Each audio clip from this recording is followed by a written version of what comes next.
내 이웃의 포도원에 들어갈 때에는 마음대로 그 포도를 배불리 먹어도 되느니라. 그러나 그릇에 담지는 말 것이요 내 이웃의 곡식 밭에 들어갈 때에는 내가 손으로 그 이삭을 따도 되느니라. 그러나 내 이웃의 곡식 밭에 낫을 대지는 말지니라.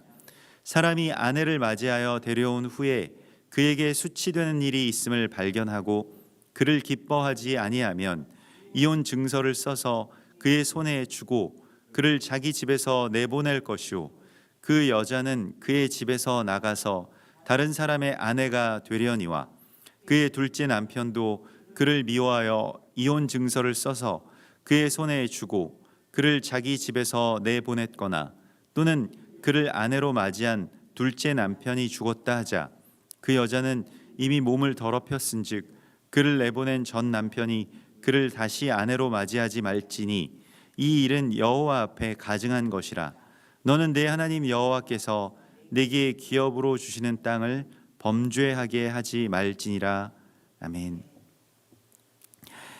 이번 주에 이 키테제의 말씀은 내가 나가서, 전쟁을 향해서 나가서라고 하는 그러한 어떤 전쟁에 관한, 또한 그 전쟁에 임하는 우리의 어떤 그 자세, 또 우리의 목적지에 관한 것을 말씀을 하시고 있습니다. 그런데 이 전쟁은 일반적으로 수행하는 그런 전쟁과는 달리 이 전쟁은 신부를 맞이해서 그를 지키는, 그러니까 이 참된 연합을 위한 전쟁을 의미하였습니다. 그래서 그 부부의 관계라고 하는 것이 사람 사이의 어떤 연합, 그것이 뭐 일생일대의 어떤 언약으로 맺어진 실제 부부의 관계를 비롯해서 우리가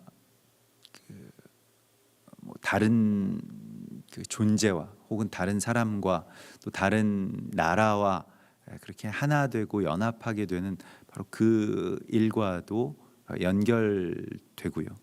또 더 나아가서는 그리스도 예수와의 신부가 되는 이야기와 이제 연결이 되겠습니다.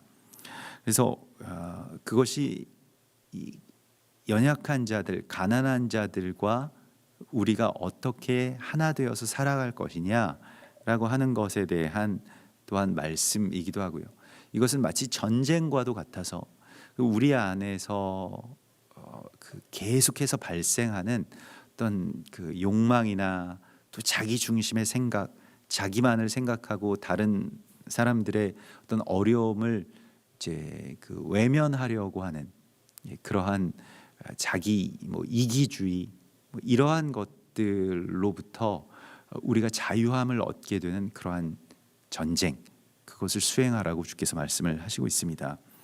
그래서 오늘 이 23장의 말미에는 그 가난한 자들이 포도원이나 밭에 들어가서 얼마든지 배부르게 먹어도 된다, 수확하는 그 시간 가운데 그것을 말씀하십니다. 그래서 이것을 법으로 보장하고 있는 것을 보게 됩니다. 실은 이러한 일들이 있을 수가 있고 또 이 수확의 시기는 가장 욕망이 끓어오르는 시기라고 하는 것을 우리가 봅니다.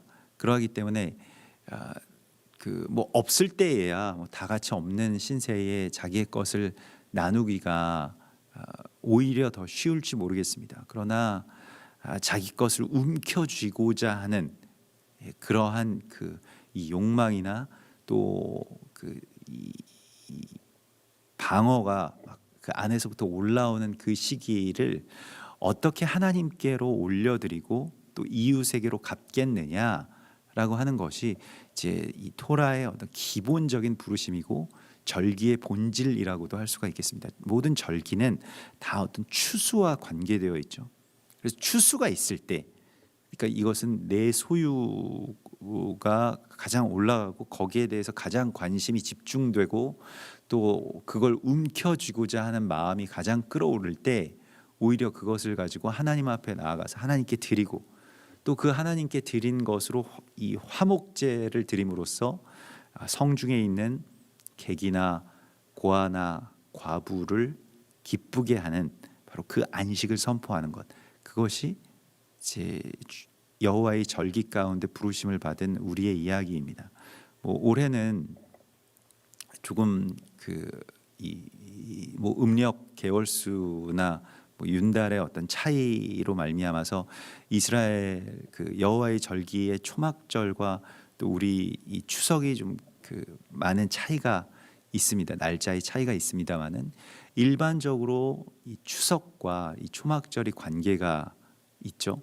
그래서 거의 같은 날 이제 있는 것을 보게 되고요. 사실 그것이 뭐 음력만을 갖고 그 시간을 계산하는 것만으로는 충분히 설명되지 않고, 그리고 올해는 우리의 뭐 전통 가운데 이 추석 뭐 한가위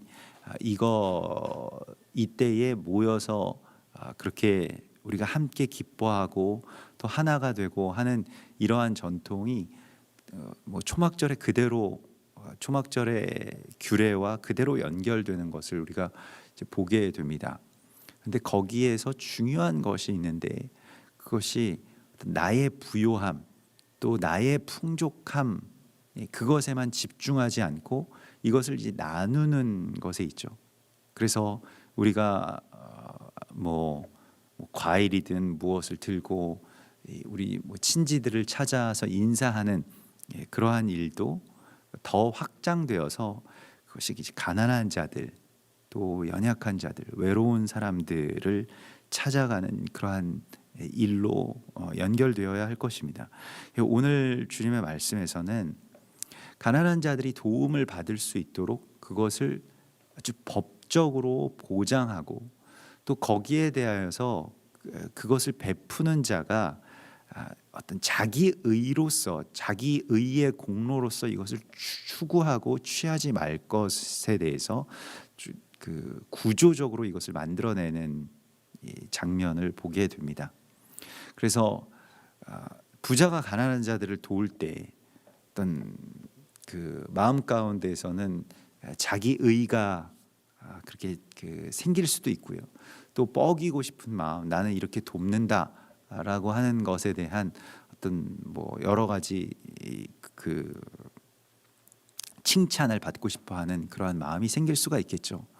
그런데 사실 가난한 자들의 입장에서는 누군가에게 도움을 받는다라고 하는 것이 때로는 조금 수치스러운 일이 될 수도 있고 또 부끄러운 일이 되기 때문에 이제 그러한 것들을 아주 당당하게 그냥 어떤 법으로 뭐 누구의 도움을 받는다기보다는 추수의 시기 가운데에 들어가서 밭 모퉁이의 곡식들을 또 그 남은 것들을 그렇게 주워 담는 그러한 일을 보장하시고 있습니다. 이게 하나님의 나라가 시작되는 그 지점 가운데 룻과 보아스의 이야기에서도 아주 중요한 그 사건이죠. 룻이 보아스의 밭에 들어가서 이삭을 줍는 일. 그때 보아스가 그 이삭을 줍는 일에 대하여서 막지 않고 오히려 그의 이 베들레헴에서부터 와서 그 수확을 감당하는 일꾼들에게 이들을 같이 먹게 하고 이들의 이 수확하는 것을 막지 말라라고 그렇게 보장해 주는 바로 그 보아스와 룻의 이야기를 통해서 하나님의 나라 다윗의 왕국이 시작되는 것을 보게 됩니다. 그러니까 우리가 하나님의 나라가 어떻게 시작되느냐, 그것을 위해서 어떤 전쟁을 해야 될 것인가, 뭐 굉장히 어떤 거창한 어떤 영적인 싸움들이 우리 앞에 놓여져 있는 것 같지만 실제로 우리의 삶 속에 있어서 이 나의 모든 것을 내 것이라고 주장하지 않고 그것이 내가 많든지 적든지, 사실 많은 사람들이 뭐 형편의 좋고 나쁨을 떠나서 자기 밭에 있는 자기 삶에서 누려야 할 그 많은 것들을 부족하다라고 느낍니다. 대부분이 다 부족한데 그 부족함 가운데서 다른 사람들이 또 그 부족함을 더하여서 내 것을 가져간다라고 했을 때 마음이 강팍해지게 되는데, 이것에 대해서 미연에 우리에게 우리가 농사를 지은 이유는 우리가 살아가는 이유는 이것 때문이다. 내가 열심히 일을 하고 공부하고 돈 벌고 그렇게 해서 살아가는 이유는 그저 나의 어떤 배를 채우기 위해서 나의 욕망을 계속 달래주기 위해서 살아가는 것이 아니고 그 욕망의 종이 되지 말고 우리가 밭 모퉁이로 또 곡식에 떨어진 이삭을 통해서 가난한 자들을 이제 돕게 되는 바로 그 이야기 가운데로 그러한 하나님의 나라를 세워 나가라고 말씀을 하시고 있습니다. 마태복음 12장 1절에서 예수께서 안식일에 밀밭 사이로 가실 때에 제자들이 시장하여 이삭을 잘라 먹은 사건이 있었죠. 그리고 여기에 대해서 많은 정죄와 비방을 받게 됩니다. 근데 주께서 말씀하신 대답은 이렇습니다. 마태복음 12장 7절에서요. 나는 자비를 원하고 제사를 원치 아니하노라 하신 뜻을 너희가 알았더라면 무죄한 자를 정죄하지 아니하였으리라. 주께서 원하시는 참된 제사는 여기에 있다라고 말씀을 하시고 있습니다. 자비, 그 자비의 의를 베푸는 것을 말씀을 하십니다. 율법을 그저 자기 의를 위한 도구로 삼고 조문화시키지 말라라고 말씀을 하시죠. 그래서 고린도후서 3장 6절에 율법을 그가 또한 우리를 새 언약의 일꾼 되기에 만족하게 하셨으니 우리가 이제 새 언약 그러니까 사실은 율법의 일꾼인데 율법 조문으로 하지 아니하고 오직 영으로 함이니 율법 조문은 죽이는 것이요 영은 살리는 것이니라. 그래서 율법을 조문으로 만든다라고 하는 것이 이제 조문을 이제 그람마라고 하는데 그냥 문자적인 이야기로 가두어 놓는다는 것을 말합니다. 이것은 나중에 가게 되면 어떤 그냥 종교로서 혹은 종교의 어떤 상징으로서 그냥 거기에 머물러 있게 하는 것이죠. 근데 우리에게 밭이 있고 그 추수를 오늘 이 추수의 시기 이 가을에 그런 추수를 하지 않는다고 할지라도 나의 삶의 밭에서 나오는 그 수확물에 관해서 그 전부가 다 내 것이 아님을 기억하라고 말씀을 하십니다. 이것을 어떻게 할 것이냐. 그래서 실은 11조를 하나님 앞에 온전하게 드린다라고 했을 때 여호와의 전과 곳간에 그 창고에 드린다라고 하는 것이 그냥 단순한 어떤 종교적인 헌물을 하나님 앞에 드리는 것뿐만이 아니라 11조를 가지고 어떻게 합니까? 본인의 힘으로는 살아갈 수 없는 사람들, 고아와 과부와 나그네의 구제에 그 11조가 쓰이는 것을 보게 되고요. 또 그들의 대표자로서 그들이 참으로 사회적으로 빈곤층이고 약자들인데 그들의 대표로서 레위인들을 세우시는 하나님의 배려를 보게 됩니다. 레위인들이 자기의 힘으로 살아갈 수 없는 사람들의 대표죠. 그래서 함께 그들을 먹여 살리는 그 나라가 하나님의 나라다라고 말씀을 하십니다. 가난한 자들을 어떻게 대우하고 있는가? 또 나의 가난함과 나의 부족함에서 어떻게 자유자가 되는가? 그것이 바로 오늘 이 말씀 속에서 곡식의 이삭을 다 줍지 말고 또 그것을 가난한 자들이 배불리 먹을 수 있도록 다 허용하는 그러한 이 삶의 밭을 일구어 가라고 하나님이 말씀을 하십니다. 우리가 이 정도의 어떤 넉넉함을 나의 삶 속에서 이 정도의 어떤 베풀물 또 베품에 있어서 나의 의를 주장하거나 그것을 선전하기 위해서 베푸는 것이 아니고 그죠? 이것이 정말로 하나님의 거룩한 손과 발이 되어서 내가 살아가는 이유임을 깨달으라고 말씀을 하십니다. 그리고 이제 24장에 이혼에 대한 규례를 주시는데요. 사람이 아내를 맞이하여 데려온 후에 그에게 수치되는 일이 있음을 발견하면 이혼 증서를 써서 그를 자기 집에서 내보내라라고 말씀을 하시죠. 사실 이혼에 대한 어떤 이 양면적인 규례를 우리가 성경에서 보게 되는데요.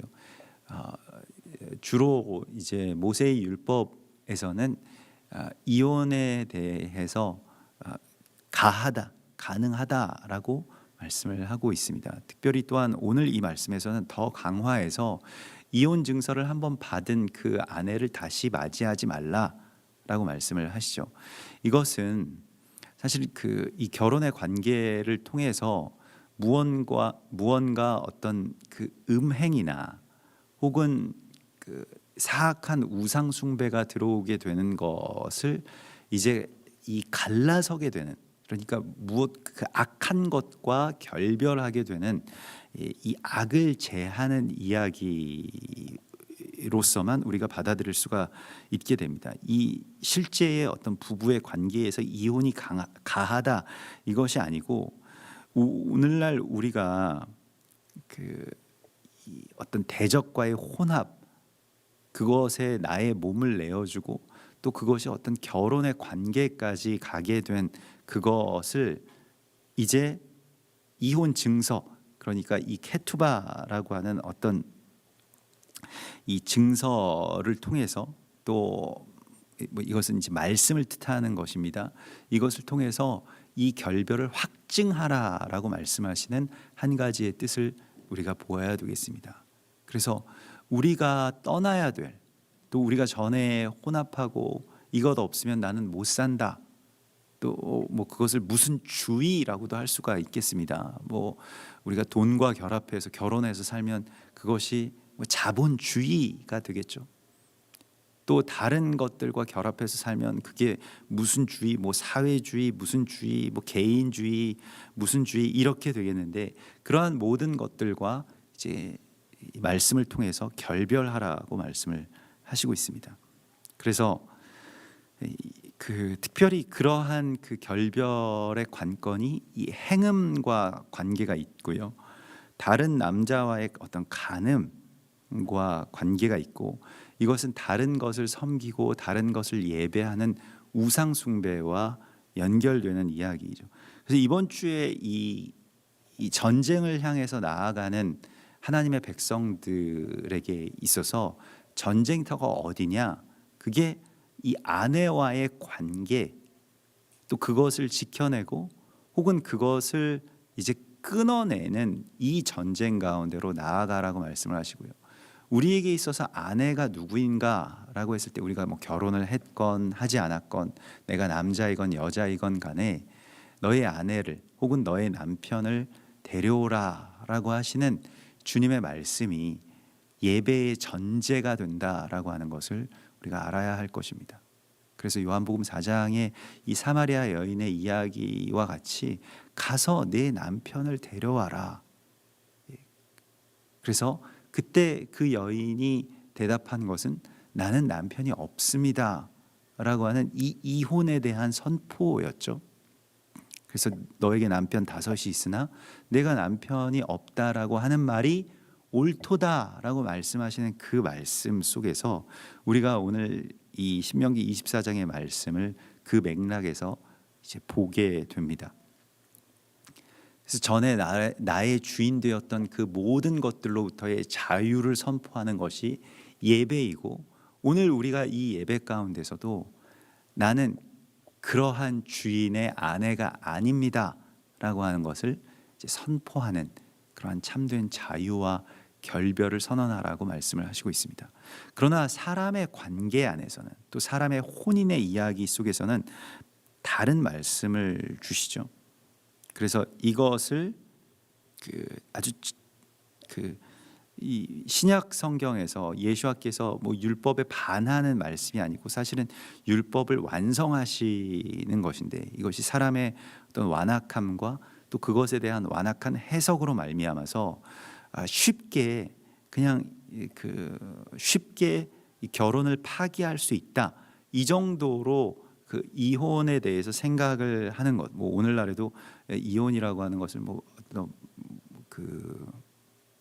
크게 이 어려운 일로 생각하지 않는 이러한 시간 속에서 주님께서는 이 모든 것들에 대하여서 너희에게 가한 것이 아니다라고 말씀을 하시고 있죠.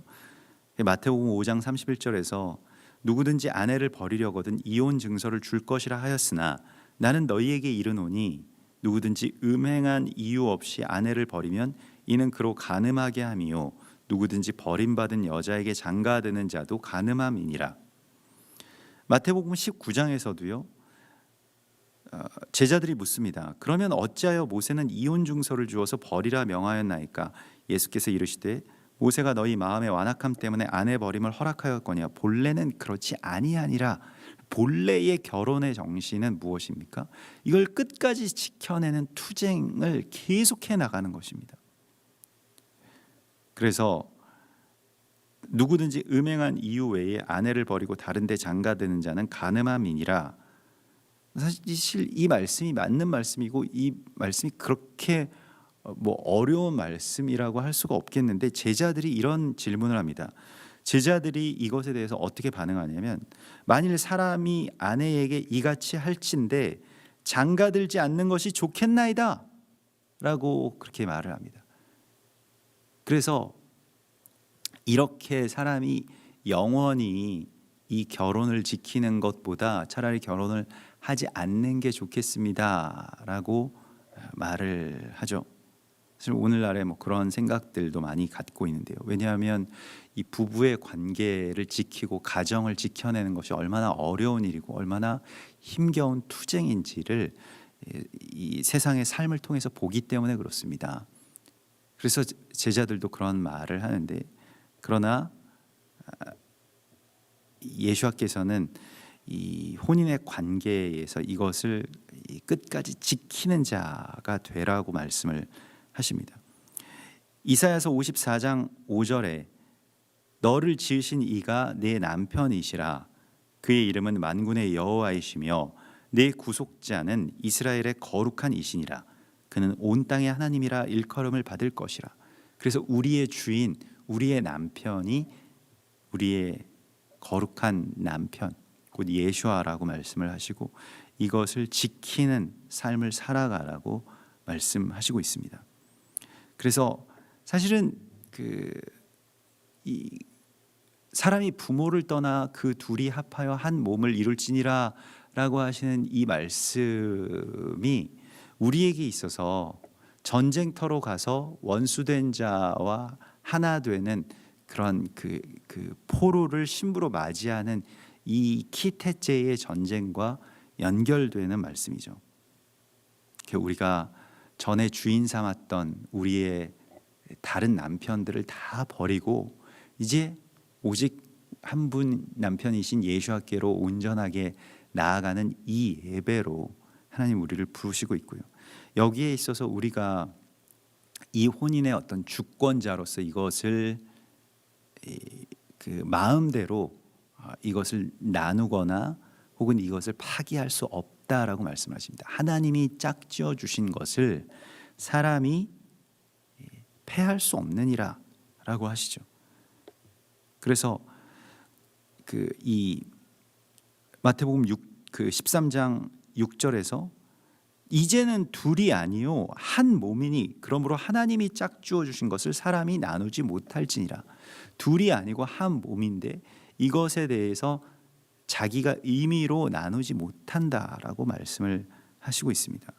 사람의 자의의 판단으로 연합을 해야 할 수 없다는 것입니다. 내가 잘 맞지 않는다고 해서 또 나에게 이것이 힘겨운 이야기라고 해서 이것을 스스로가 파기할 수 없다는 것입니다. 그래서 이 율법이 우리를 이 심판으로 데리고 가서 결국 사람의 관계가 그저 이혼 증서 한 장으로 끊어질 수 있다라고 말하는 것처럼 보이지만 이것을 완성하신 예수와의 말씀은 완전히 다른 말씀이고 오늘 키테제의 말씀은 사실 이것을 지켜내는 이 거룩한 연합을 파기하도록 하는 대적으로부터 이 거룩한 연합을 끝까지 지켜내는 투쟁을 우리의 삶 속에서 계속 감내하라고 말씀을 하십니다. 그것은 어떤 투쟁일까요? 분을 내어도 해가 지도록 밤이 새도록 날이 바뀌도록 분을 품지 말고 때로는 화가 나는 일이 있어도 관계 안에서 또 여러 가지 혐의가 있더라도 그것을 덮고 또 용서하고 또 용서를 구하고 사랑하는 그러한 그 주님의 시간 가운데로 나아가라고 말씀을 하십니다. 그래서 이스라엘 백성들 이 초막절이 되기 전까지 그 나팔절에서부터 이 대속죄일의 기간이 되는 뭐 그 이전부터도요 약 40여일간의 그 기간 가운데 회개의 그 기간을 갖는데 그 회개는 다른 회개가 아니었습니다. 용서를 구하는 회개였습니다. 그래서 용서의 주가 되시는 아도나이여라고 하는 기도문을 계속해서 선포하면서 용서의 주인이신 하나님께서 내가 용서할 수 있도록 해주시고 또 내가 용서받을 수 있도록 해주신 하나님께서 내가 용서한 만큼 나를 용서해 주실 것에 대한 어떤 실제적인 이 마지막 때를 살아가는 그 이야기를 하나님께서 그 이스라엘 백성들을 통해서 우리 가운데 보여주십니다. 그래서 우리가 지금 이 추수의 시기 이 마지막 때에 접어들었을 때 우리가 해야 될 일이 무엇인가, 정말로 힘을 쏟아야 될 것이 무엇인가, 이 관계를 파괴하고 또 그 관계를 파기하려고 무단히도 애를 써왔던 대적으로부터 우리가 전쟁을 선포하고 이것을 다시 되돌리고 또 끝까지 지켜내는 그러한 거룩한 주의 용사들로서 우리의 가정을 또 우리의 모든 연합을 그리스도 예수와 교회의 이 관계를 지켜내는 주님의 용사들로 서라고 말씀을 하십니다. 우리 같이 기도하겠습니다.